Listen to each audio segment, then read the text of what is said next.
this episode of the Tea and Teaching. This episode is focused on the people and services available through the Charles Library at Temple University.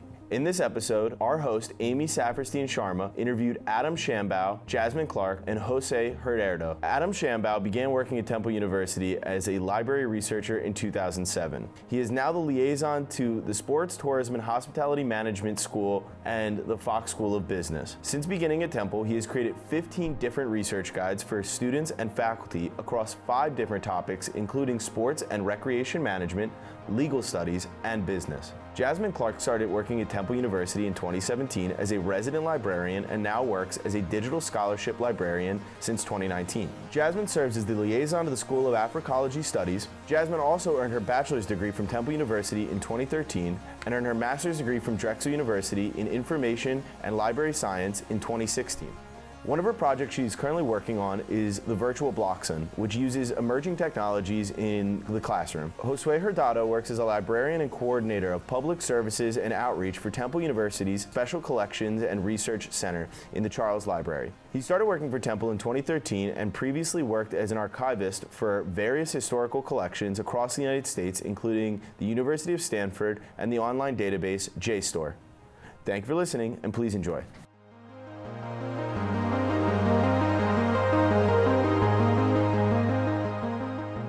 All right, welcome back to this episode of the Tea and Teaching podcast. I'm here with Josue Hurtado, Jasmine Clark, and Adam Shambaugh. So we're gonna go ahead and kick it off by just asking a few questions about the library. First off, can you provide an overview of the resources and services the university library offers to students and faculty? Yeah, I'll go ahead. So first and foremost, the 3 of us come from 3 separate departments. Josue is in SCRC, or Special Collections, the Special Collections Resource Center. I'm in the Loretta C. Duckworth Scholar Studio on the 3rd floor. And Adam is in LRS, which is what does LRS stand for? Learning and Research Services. So this is historically what a lot of people might think of as the reference department. So that's the area that I'm in. So I think a lot of people, when they come to the library, they don't necessarily think of us in terms of different types of services.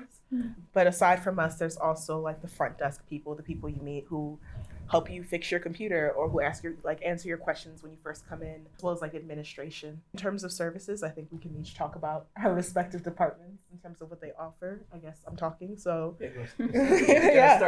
So the Loretta C. Duckworth Scholar Studio is on the 3rd floor of Charles Library, and that is where we deal with like emerging technologies. So we have an AV studio, makerspace, which is like laser cutting, 3D printing, sewing, embroidery, vinyl press, single board computing. So for single board computing are things like Raspberry Pis and Arduinos. And we also have a high-powered computing studio, a computer lab, and then of course just different software. So if you work with things like GIS, though we have a new like library person for that, but if you 3D modeling, things like that, we're there to help you with it. VR, we have an immersive studio for virtual reality. So that is where you would come if you want to just play with the tools, use them for your research, teach with the tools. We're there to kind of help you figure out how to incorporate that into your work.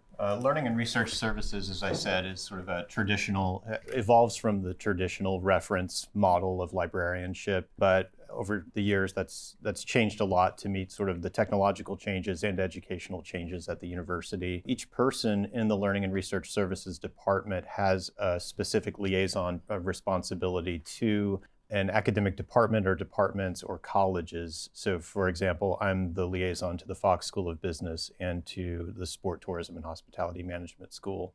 Our work, if you think about kind of a traditional reference desk where people approach you and ask you, to help with their research, that's changed a lot. We don't really have that model as much anymore. Instead, we do a lot of that work through virtual means. So each member of LRS and others within the library staff are virtual reference desk online. So through the Ask a Librarian service, Temple affiliates can at any time, night or day, log in and ask whatever research questions they may have. We also do a lot of instruction. So pretty much everyone, and I think that would be true of Josue and Jasmine as well, even though they're not part of the Learning and Research Services department, they also do classroom instruction. So when faculty or other instructors have questions, need for their students to understand how to do research or some other aspect of the libraries, they can reach out to us and request an instruction session. And the other thing that we do a lot of is consultation. So For a lot of students and faculty who have more in-depth research questions, those individuals can schedule an appointment with us. We all have our virtual office hours posted online, so it's very easy for individuals to contact us, set up an appointment, and have a conversation, whether in person or over Zoom, to get the information that they need. So the SCRC is like the library's repository of like unique, rare, fragile, valuable, unusual parts of the collection. We like to say it's like, where the fun stuff is in the library. No offense to the rest of it. But yeah, so if you think of like the, special collections is like archival material, university archives, primary sources, documents, like all kinds of stuff on a variety of topics. And we collect all those materials and make them accessible for, to support teaching and learning here at Temple, but we are also open to the public. So the collection is also used by community members. People really come from all over the world to use the collection, and they use the resources. They're mostly primary historical sources. So you get things like, you get people coming to use the materials for their own research, like faculty members, but also you get people writing books, students doing research papers. And it's a little bit more of a lot of the material, it's like historical material, so it's a little still almost like, we've got the in-person reference desk still. We do a lot of virtual stuff, but a lot of the materials, because it's so rare and unique and fragile, we're kind of balancing access and long-term preservation. So a lot of the materials are accessed in person. And there's some unique sort of research skills you need to find and use special collections materials and archival materials. So that's a lot of the instruction that we do is classes that bring in, who are learning like historical like research methods. So a history class will come in and they'll do an instruction session with myself or a colleague about how to identify, use, and find these kind of materials. But it's a really great collection of stuff like, again, university history, but also like big collections called the Urban Archive. So it kind of documents the history of Philadelphia in like the 20th century. If you've ever seen any sort of documentary on an example of like the Move bombing or anything like that, I guarantee you they came in to use our collection because we have the records of that investigation commission, a few other records related to that. So that's a big one, but there's a lot of things like that, like really strong in 20th century Philadelphia history. So that's what we do. We do a lot of instruction. We do reference, answer reference questions from around the world, from faculty members, from students. We have a really great collection of rare books as well that kind of gets used. And a good group of us there who have various subject expertise in various topics. But yeah, that's what the Special Collections Research Center is. And it's a pretty cool collection. So, if you want to, definitely encourage people to use it. Again, we're open to the public, so anyone could really come in and use it. So you're protecting all of the treasures of the library for Yeah, us? the treasures, but we really want to make sure that it's not too precious. We want them to get used, right? Yeah, it's not definitely. a museum. They're not locked behind. If you want to see some medieval manuscript, we'll bring it out for you, So Okay. that's I one know of the what cool I'm doing things after about this it. interview. Yeah, exactly. Come over. That's what it's there for. We want to get used. So yeah. Awesome.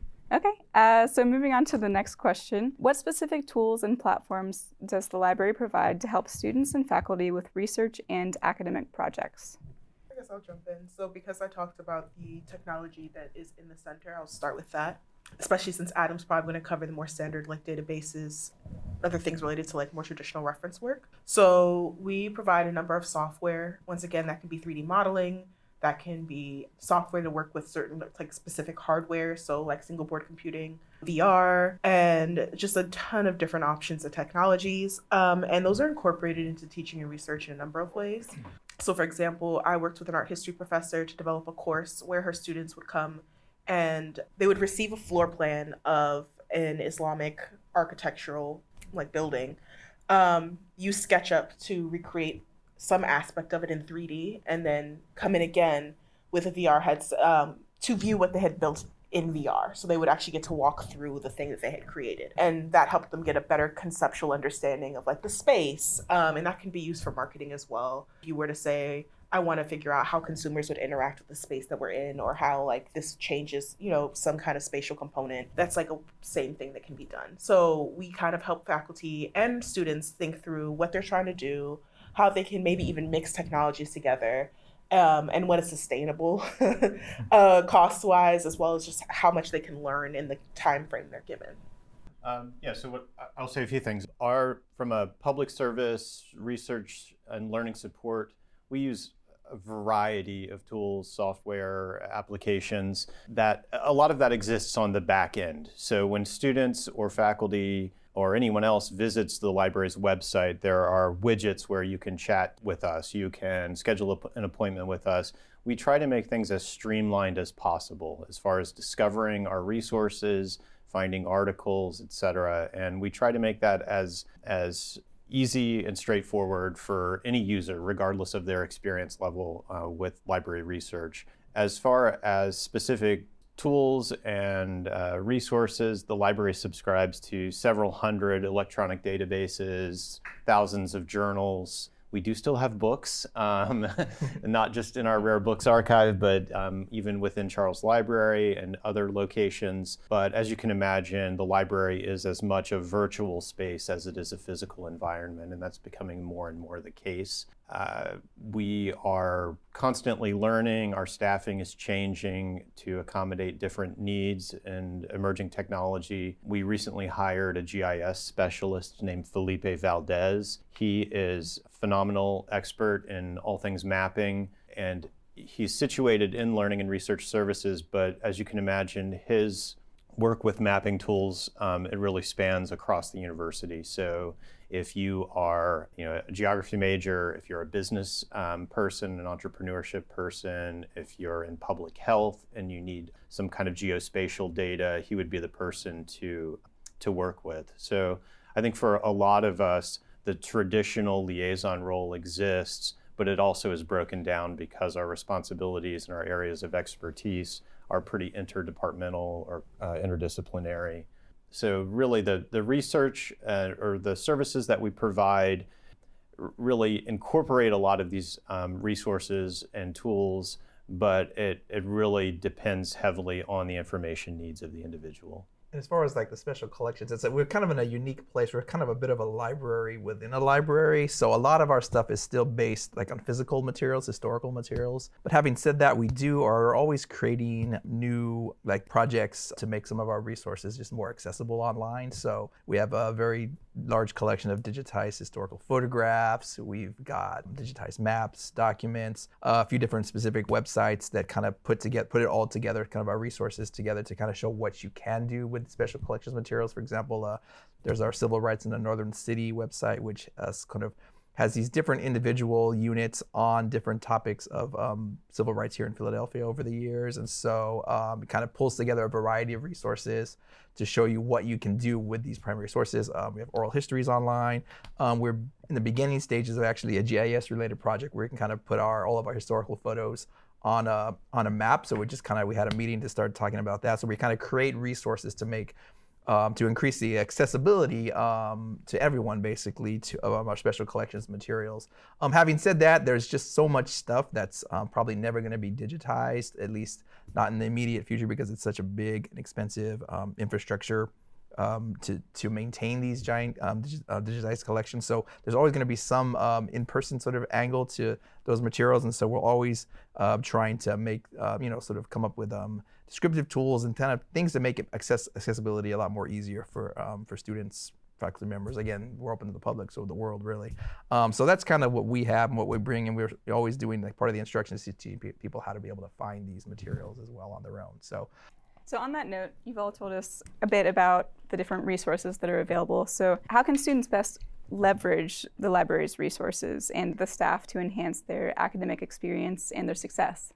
There are more like integrated things. So for example, we have externships in the DSS where students can come in and get funding to actually like practice skills for graduate students. But there are different kind of funded programs in the library meant to help faculty and students use our resources. But beyond that, I think there's sometimes not a lot of clarity on the role of librarians and library staff in the research process. We talk a lot about misinformation. We talk a lot about academia and scholarship, but those words don't necessarily get broken down. It's like there's a set process. There's a way that research is done, and academic research in particular is processed. And when students come to us, they're coming to us for us to help them say like, hey, this is how you cite your sources. This is how you can determine whether something's like a reliable resource or not. This is how information is organized. And this is how, especially when it comes to the subject librarians, this is how you write and style things in the convention of your discipline. We're very much there to help with those things. SCRC is a little more so in terms of subject expertise, in terms of like how would you find things? How are things categorized? Old language and terminology that you may need to find things. Right, yeah. Like I remember I was looking up cookbooks and had to learn the word cookery because that's the term that you would use, right? Right. That's what we're for, yeah. And so I think the first thing that students can do is come and talk with us, ask us questions. I've had students who clearly didn't really know what I could help them with. But over the years, as they kind of built a relationship, they would just keep coming to me and be like, I have a thing I need to do. Do you help me with that? And I would help them either myself or direct them to where they could get resources. And it was the kind of first way that they learned like what we did and did not do and how we could assist them. At least that's my my answer. Yeah, I think as the liaison to business and STHM, I always tell students and faculty, if I don't know the answer, if I'm not able to help you, there is probably someone on staff who does know. And so I mentioned our GIS specialist, but there are people who are super competent with data management, for example, or any other, if a business question overlaps with art, we have an art specialist. If a business question overlaps with engineering, we have an engineering librarian. So it's really easier than ever to get support and assistance from the libraries because there are so many ways to get in touch with us via our website. I think it's really, and if you ask us a question, it will be funneled to the right person, the person with the expertise. The other thing that the libraries has been doing for the last few years are drop-in workshops, and those are open to anyone. They're easy to register for, and they are online, I think almost exclusively online. So what that means, if you need to learn about how to cite sources, how to do research, how to deal with misinformation and to identify that and avoid misinformation, those are the kinds of workshops that we cover. We recently did a series of workshops about artificial intelligence and how generative AI is affecting higher education.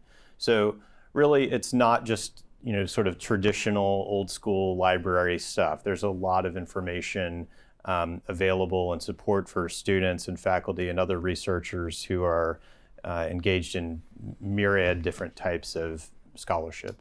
So finding information, and I mean like really advanced information, is a matter of practice and expertise.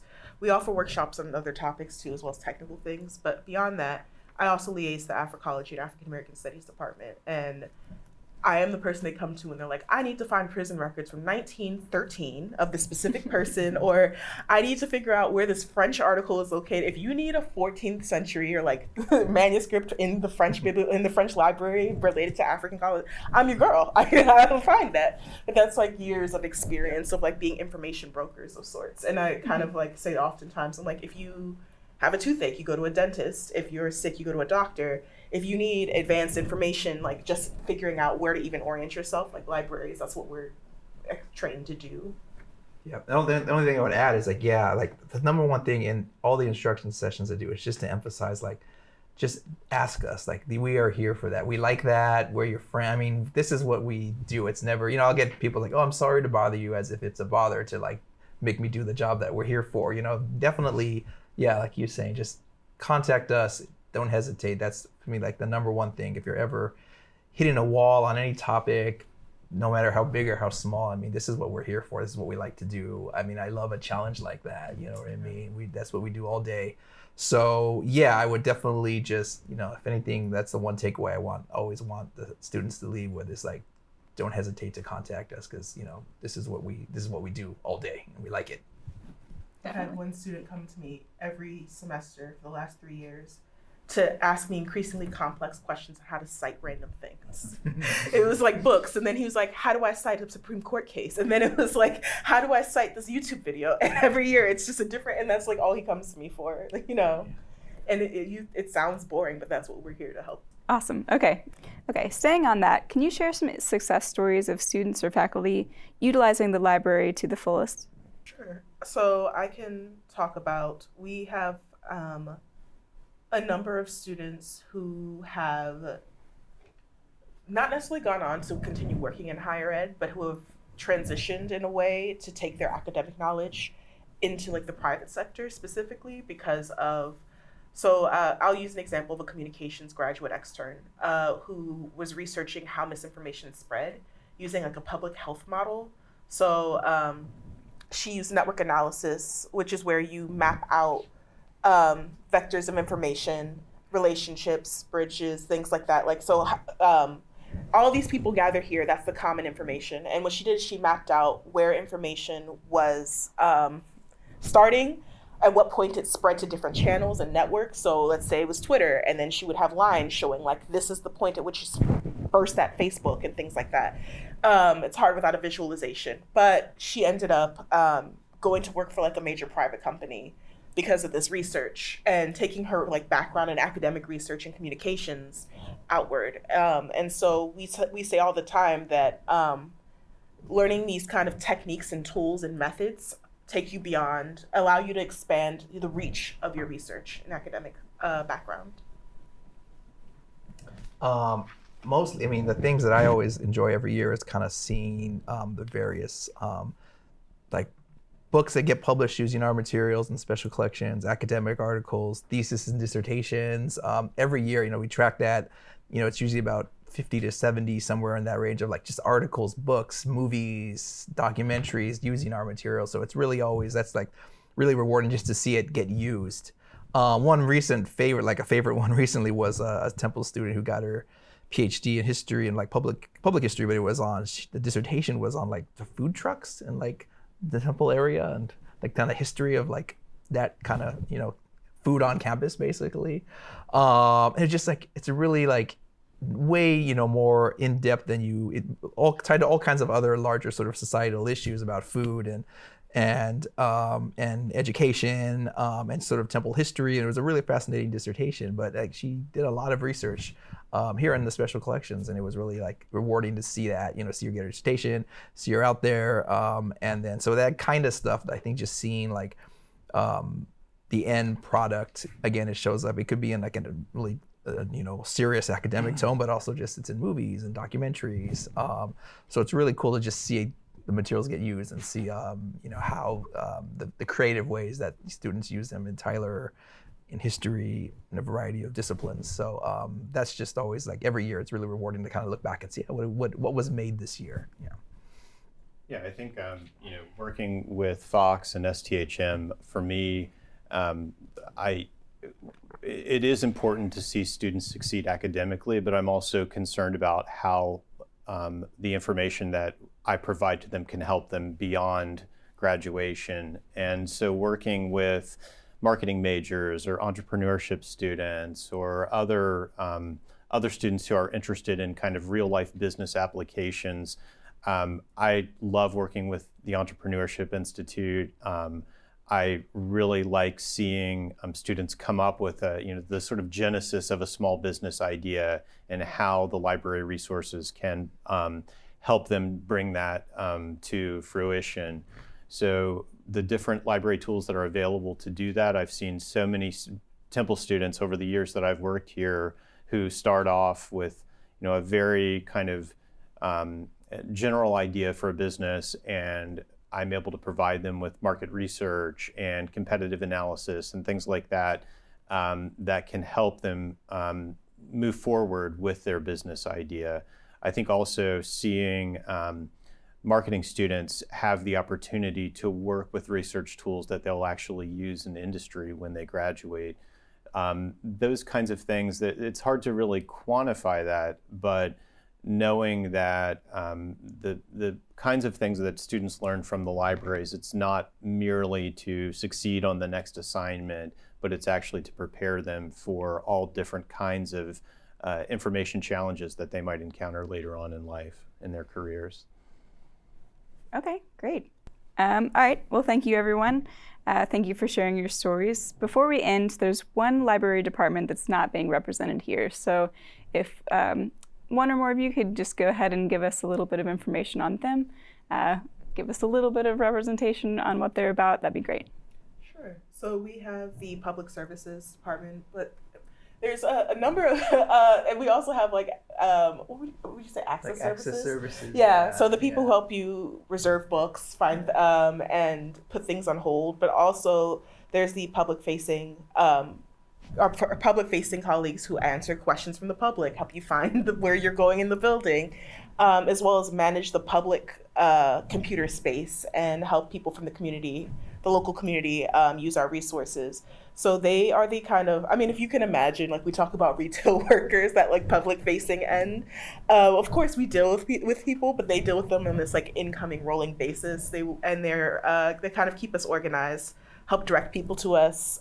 Sometimes we get students who don't know who their librarian is, and they're like, where can I find them? And they'll instantly call us up and let us know to come down and help you. Or They're like on the front line. Yeah. All day they keep it running. Yeah. I guess I should say at the other end of that, though, there is an entire, task force of people behind the scenes who maybe don't get a lot of recognition. When I think about our cataloging, our metadata management department, the people who really oversee our collection, people who fix the book bot, the automatic storage and retrieval Go down system. into the robot and fix it. People who rappel into the book bot Right, to fix literally, it. There are, it is. I think people are really surprised when they realize how many staff are the library employs, because it really takes a lot to keep all of these things, to keep our website running, to keep our catalog items in our catalog discoverable, to make sure that when you request a book from the BookBot, it shows up and is available to you. There are just a lot of really great people in the libraries doing all kinds of different tasks to keep the organization running.